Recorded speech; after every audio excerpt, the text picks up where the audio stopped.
Assalamualaikum, saya Megat, perunding tagaful anda. Alhamdulillah, dah 5 Ramadan. Lama tak buat video kan? Biasalah, ada urusan kerja sikit yang perlu diselesaikan. Okay, Alhamdulillah, tahniah pada semua yang berjaya puasa sehingga 5 Ramadan ni. Apa saya cakap ni adalah tentang AI. Macam tak ada kena-mengena dengan tagaful kan? Ada. Last kali ada.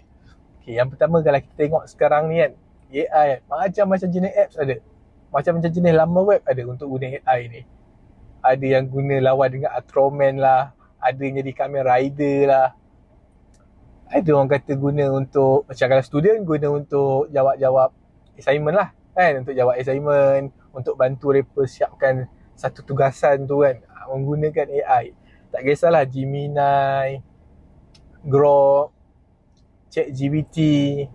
So memang banyak orang kata apps AI sekarang ni. Dan banyak kegunaan dia, ada yang orang guna ke arah yang lebih baik, ada orang guna ke arah yang lebih buruk lah. So kita pilih yang ke arah lebih baik lah.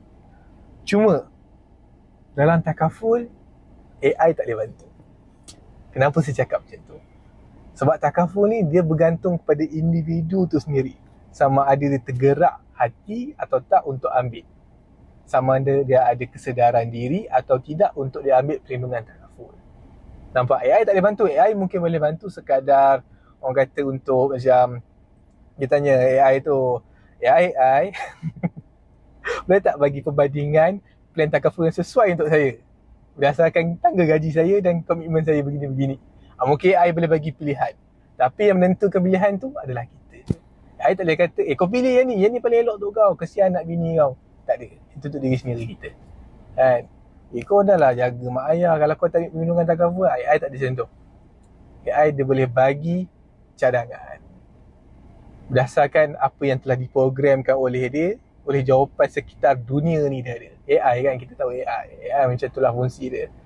So untuk ambil takaful ni, AI tak boleh bantu tau. AI hanya boleh bagi perbandingan pilihan mana yang lebih sesuai. Itu dah kegunaan AI lah. Jadi siapa yang menentukan semua tu? Diri kita sendiri. Kalau kita tak boleh tentukan, bahayalah. Terlampau bergantung sangat dengan AI pun bahaya juga. AI ni dia tak ada perasaan, dia tak ada emosi. Kita ada. Dan kita tahu perasaan macam mana ditinggalan keadaan yang kekurangan segala-galanya.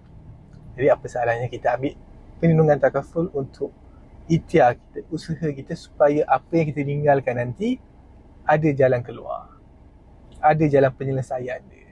Betul tak? Kalau betul setuju, kontak saya sekarang. Assalamualaikum.